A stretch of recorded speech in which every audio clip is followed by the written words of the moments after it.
Well, good morning. Welcome to a Dr. Childress Answers Your Question segment. Today, I'm going to be answering a question from a parent. It's not about court involved psychology, although it's applicable. I'm a full service psychologist. I have early childhood background as well. And this was a question from a parent who has a 3 to 4 year old child. And they emailed me asking me the question basically about tantrums and defiance. And I told them that, I'm not licensed in your state. I can't really do anything or answer you. But I figured I would come on YouTube and just provide a broad, general answer to the question, which I think will be a specific answer to the question. And that might be applicable to both this particular parent, but to a number of parents' early childhood, as well as to the parents in the family courts with a little adaptation. The kids in the family courts are essentially a developmental stage behind. So today I'm going to answer early childhood questions for a 3 year old, uh, 4 year old child with tantrums. So here's a basic question, which is my child is 3 to 4 years old, has severe tantrums and defiance, also diagnosed with sensory motor processing issues. What can I do? Well, the sensory motor processing issues, I'm not going to discuss those today. That's occupational therapy, and get a good occupational therapy evaluation and sensory motor integration occupational therapy. A lot of the schools do just fine motor kind of occupational therapy because they care about writing and things. You really need a more comprehensive sensory motor integration. And that's going to affect the arousal and the defiance and the ability to change, transition between situations. So that's a prominent feature of the defiance and tantruming is difficulties in transitions. They get kind of locked into where they are and they're regulating their sensory information and things, and then they have to change and everything gets all dysregulated. So an occupational therapist will be immensely helpful with that. What I'm going to talk about is the psychology side of that. Given that you have some support on the sensory motor side of things, what can you do relative to the emotions and the relationship, defiance, tantrum, those sorts of things when it's occurring? So, the first thing, what we're going to talk about is the development of the emotional system in early childhood, in 0 to 5. And because that's what we're having trouble with, emotional dysregulation, behavioral dysregulation, defiance. Um, and the emotional system uh, develops based on how we interact with it. And so it progresses through a series of stages in early childhood. And down at the bottom is the earliest stage. That's with infancy, the first year of life. And at that point, emotions are explosive and expressive. So if you think about an infant, boy, when they're upset, they just scream like it's no tomorrow. And it's not happiness, it's joy. And it's not sadness, it's sorrow. And it's not anxiety, it's terror. It's like all the emotions are just extreme at that point. And those are called catastrophic emotions. And what's going to happen in the first year of life is that the mother typically is going to be responding to the child's catastrophic displays of emotion by trying to figure out what's going on. Is this a cry that has to do with hungry? Is this a cry that's a poopy diaper? Is this a cry that's sleepy? And as the parent comes in and tries to understand what the cry means, the kid goes, wait a minute, somebody's listening to me here. And their cry changes, which is into the next phase of development, which is emotional signaling. And that's typically in the preschool period when that develops. And what's happening is the catastrophic emotion is being brought into communication So they're now trying to communicate to somebody because somebody's listening to them. But that's emotional signaling. They're still not using your words. And that period, sort of the end of infancy, it gets set up in infancy, that emotional signaling around eating and sleep and those things. But it gets more developed, more specific during the preschool years. Now, during the preschool years, we have some language coming on. It's not fully developed yet. 3, 4 year olds, kind of proto language developing. And it's during that period, though, that we're helping the child develop emotional signaling. They can't use their words yet. They don't know what these different experiences inside have labels to them, and the language isn't developed yet. So they have these emotions, and we want to bring those emotions into the communication system. So they're trying to communicate to us with their emotions. That means we have to listen. Now, when we do that in preschool age range, that moves the child up even further to where, because they do have some language during preschool. So now if we continue to listen and help move them through emotional signaling into verbal communication, and that's where we get the 5-year-olds and beyond, hopefully, where they're using words to communicate their emotions rather than these emotional displays. Now, that doesn't always develop along those lines. And so we will get, third graders, fourth graders who are still in catastrophic emotion, to where they just break down and they're having these emotional displays, or they haven't quite moved into verbal expression of their emotions. So wherever they are, we start with that, and then we put them back on that track by listening to them. I'll talk about that in a second. How do we get kids on this track? It's not through behavioral psychology. Don't put them on a timeout and start, trying to get a hold of their behavior. We have to respond to what's going on inside. What does the emotion mean? What are they trying to communicate? What problem are they having in the world? Because that's what the emotion's signaling. I'm having some sort of problem, in the world here. Can I get some help? It's called protest behavior. And so come on over and say, what's going on, little guy? What's your problem? And see if you can help them figure it out. So what happens, one of the challenges is a lot of times that this gets off track.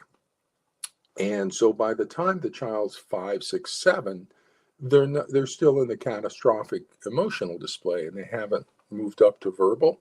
And so everybody's saying, well, use your words. And they're trying to get them up into the verbal communication of emotion. The problem is that skips a step. And so you can't get there. A child in catastrophic emotion, their emotions are too intense. They cannot use their words for that emotion because their whole nervous system is kind of collapsed into chaos. And so that's trying to skip a step. And so it's important that we move through all 3 phases. The first phase will be the emotional signaling. Then comes the language. So what we're going to do, early childhood, is we have these emotional displays. We're going to bring them into the communication system. Now, in terms of the brain, the language and communication system is one system, but it's got 2 parts. One is communication, and that's heavily linked into the emotion system. We do a lot of emotional communication. The other is the language, and that's linked into the thinking system. And so we have the language and communication system. We embed our language in our emotional signaling, and it's a rich communication. So what we're doing is we're bringing the emotion part in and bringing that into the communication system. What that then does is it opens up the thinking system. So now we bring the emotions into the communication system, and then we start to open up the language into the thinking system. Language is up in the cognitive systems. And so when we do that, then interestingly, the cognitive thinking systems inhibit the emotion systems. And this is important to understand. These two systems, thinking and feeling, they cross inhibit each other. If I'm thinking, I don't feel. If I'm feeling, I don't think. Now, hopefully, we keep both of them kind of on most of the time, and we kind of a little bit think and a little bit feel. But if you get really thinking, if you bring it up into the cognitive, you will get inhibition on your emotions. And if you allow your emotions to get a hold of you, then you're going to lose your thinking capacity. So they cross inhibit each other. So what happens here, as we bring those emotions into the communication and then up into language, then we get an inhibition on the emotions and they become quieter. And that's the important feature to understand about this, is the child cannot bring their emotions into the language system as long as it's a catastrophic emotion, as long as it's intense.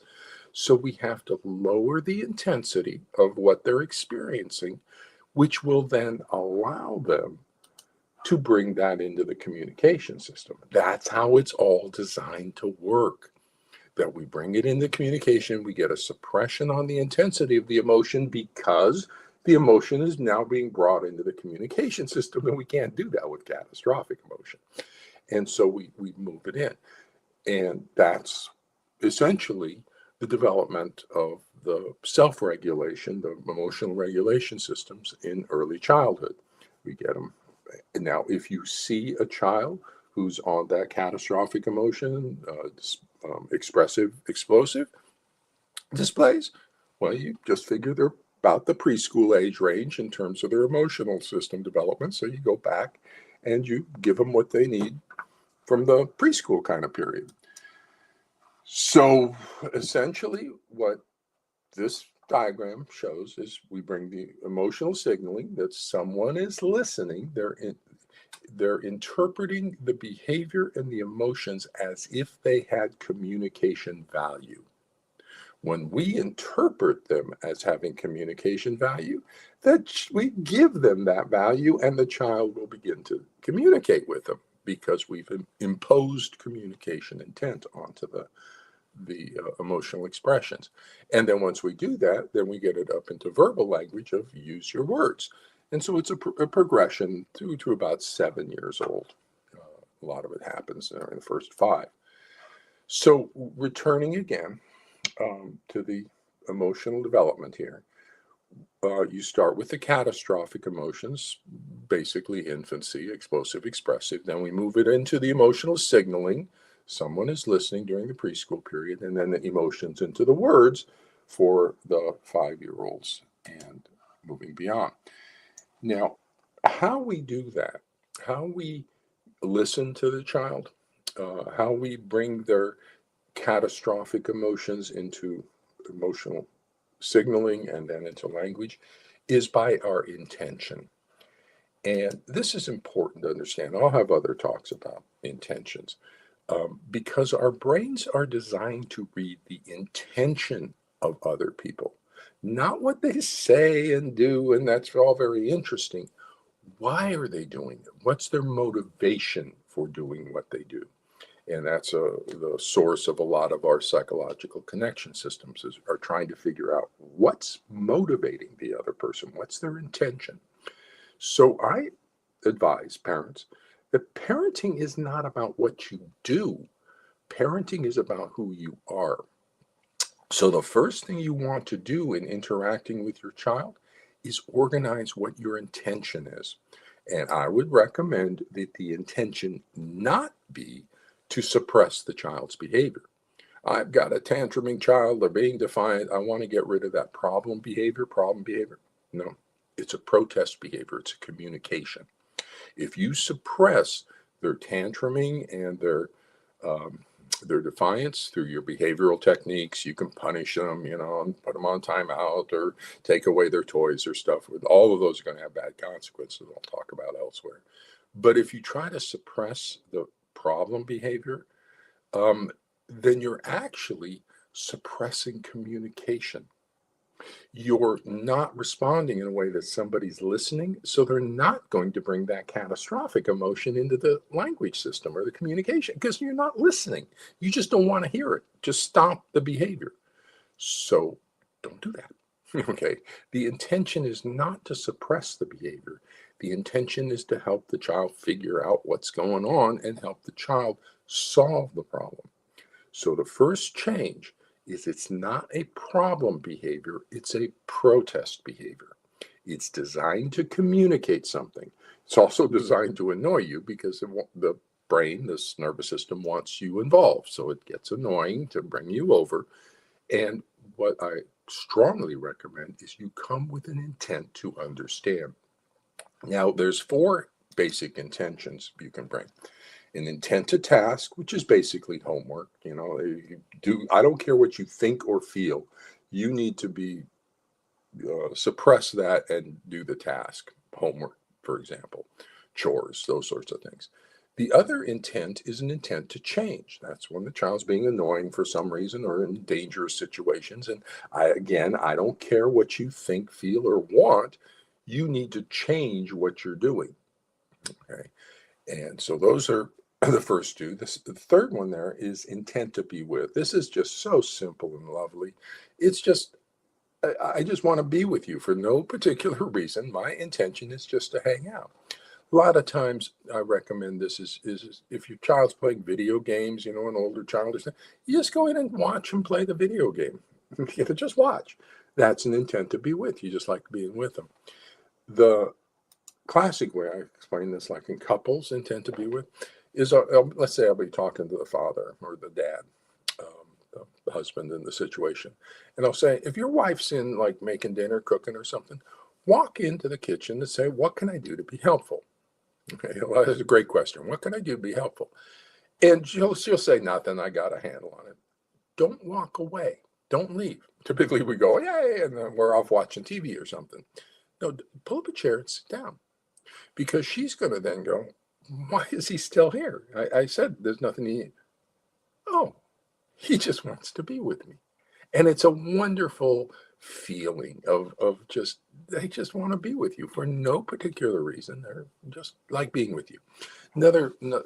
For kids, that's communicated a lot of times in a little rub, pat or something, or your little pet names for you, and, your little nicknames, your affectionate little bonds. That's your intent to be with.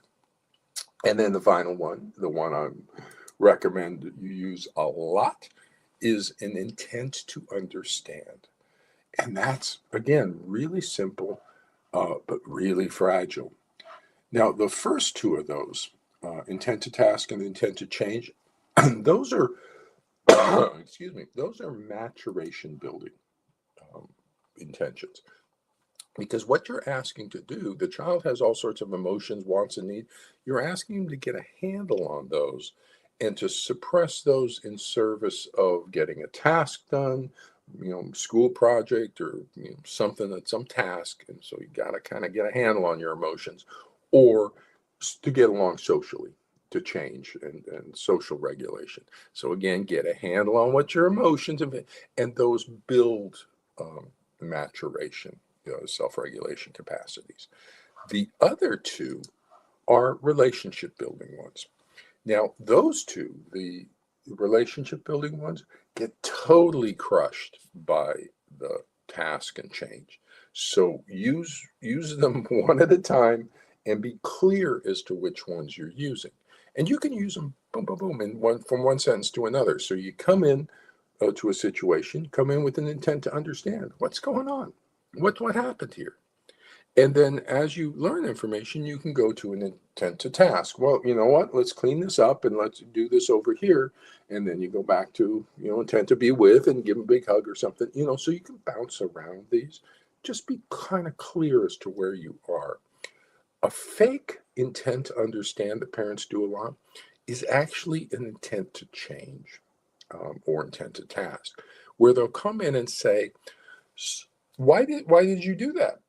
Now that sounds like I'm trying to understand what happened, what's going on for you, and intent to understand why did you do that. But the moment the child says, well, it's because of this, they say, well, that wasn't a good idea. Here, do this or do that. That it's basically just trying to get our reasons so that the other person can tell us why our reasons are invalid and we should do what they want. So it's really an intent to change or intent to task covered with an intent to understand. Don't do that. So when you come with an intent to understand, it's very fragile. So stay cleanly in it. Boom. Just what's it like to be you? And so that's the critical one. All the others are really nice, very helpful. This is the one that really needs to be amplified. It will be wonderfully helpful for the child's development. It's called scaffolding. It's called the eyes of the other. It has wonderful impact. So the intent to understand, as I was just saying, is incredibly simple, and incredibly fragile. And this is the entirety of it. What's it like to be you? That's the entirety of my being as I'm interacting off of this with the child. What's it like to be you? Help me understand that. In a lot of ways, I describe this, it's like the child's world inside is kind of black. They kind of know what they feel, but they don't, it's darkness. They don't know what's going on inside. And so we bring what's called the eyes of the other. That's what this intent to understand is. The eyes of the other is like a lantern into the darkness. And we bring it in, we help them. The child's walking around with us because they're kind of, what's going on? I don't know. And they're trying to explain it to us. And we go, oh, look at this chair. It's tipped over. No wonder you keep tripping. And oh, look at this thing over here inside. And we're helping them illuminate their inner world. And so that's the intent to understand. Then we can switch over and advice or something else later on. But be clean on it. Come in and give the child a heavy dose of that. And then final thing, I'll wrap up here today. For all parents everywhere, but especially in early childhood, smile, smile, smile. We want a relaxed parent. We want a comfortable parent, a happy parent. There's basically 4 emotions: angry, sad, afraid, and happy. 2 are power emotions. That's angry, which is dominance, and fear is submission. 2 are social emotions. That's happy, social bonding, and sad draws nurture. Now, we have a connection system in our brains that we're not like billiard balls. We actually interpenetrate each other, and our nervous system synchronize and stuff. Now, of those 4 emotions, happy is the one that synchronizes. Happy is the one that gets the 2 brains flowing together. It doesn't have to be overjoyed, just pleasant, and boom, your brain's in a background state of happy, pleasant, relaxed. The child can enter that brain and synchronize. If you're angry, that pops a child out immediately. There's no connection to an angry parent. Boom. And so now the child's alone. Okay, you get loneliness kind of stuff going on inside. And angry creates toxic brain chemicals. So if you use angry to kill brain cells because you want to kill them, if a child wants a toy, goes up to the other child, hits the child, and takes the toy, I want all those brain cells that kind of hit the child. I want them gone from that pathway. And so angry will do that. Michael, what are you doing? Stop that. And it'll put a little toxic chemical in and kill off some brain cells that hit the other kid. However, you've now got toxic brain chemicals in the kid. So you want to clean those out and say, Mom, Michael, why did you hit the kid? What's going on? Come here. Give me a hug. Well, okay, so what's going on? Intent to understand, little affection, clean out those brain toxins. So angry will always pop a child out. And so you can't get that. Nobody's listening to you because they're angry. Sadness will do the same thing. If a parent is really sad and the child tries to bond to that parent, bam, that's too painful. It just pops right out. And you'll see that when a child these videos we do with the children, and they'll be with a depressed mother. With a depressed mother, they can't look at her. They just turn away. And so that is, it's just really heartbreaking to see those videos. A child just cannot stand a depressed mother. Depressed parents, depressed mother in early childhood is devastating because the child loses all that breach in contact. So sad pops the child out. Anxious does the same thing. If a child tries to bond to a parent who's really anxious, the child goes, oh, and the child becomes really anxious, and everybody's running around being really anxious. And eventually the child says, I can't do this. This is too painful to be part of that child. You never develop the synchronicity or the synchronous brain states. So what you want to do is, as much as possible, you want to stay in a brain state of happy. Look how simple I did that. I can go from a background state of angry to a background state of happy with a little smile. Now, that you can fake it, yeah, okay, and it works. When you smile, you drop a little happy chemical in your brain. It's better living through neurochemistry, so it's not faking it. You're actually just changing your brain chemistry a little to add happy to whatever the baseline is. But with more valuable than the smile is to get to the core of the issue for especially moms in early childhood, but any parent, all parents, is to help you get into that relaxed place authentically.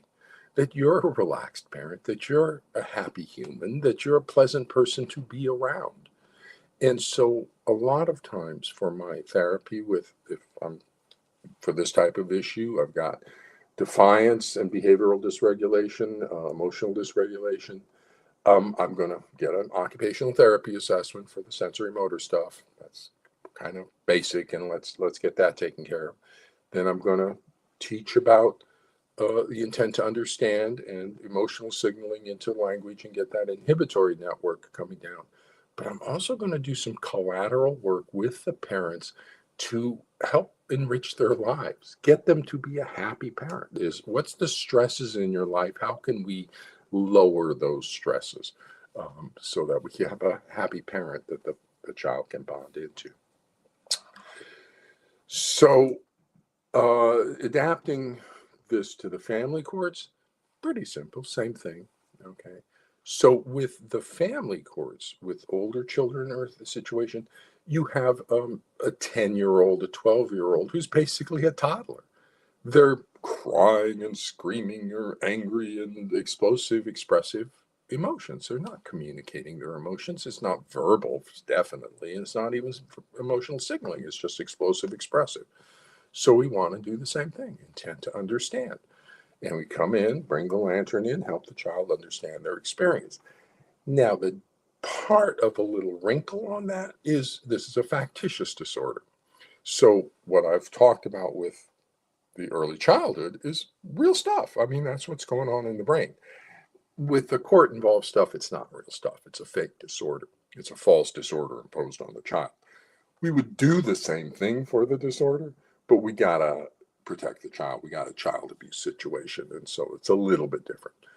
But the therapy ultimately is going to move in the same direction of helping the child move from explosive, expressive emotions into emotional signaling through an intent to understand into verbal language and communication and negotiation and maturity. So with that, I'm going to wrap up this. Dr. Childress answers your questions. If you have additional questions, somebody, I'm a full service psychologist. I can tell you about a lot of stuff. But mostly I'm going to be focused in the family courts for a while. So with that, have a nice Sunday here, and everybody take care.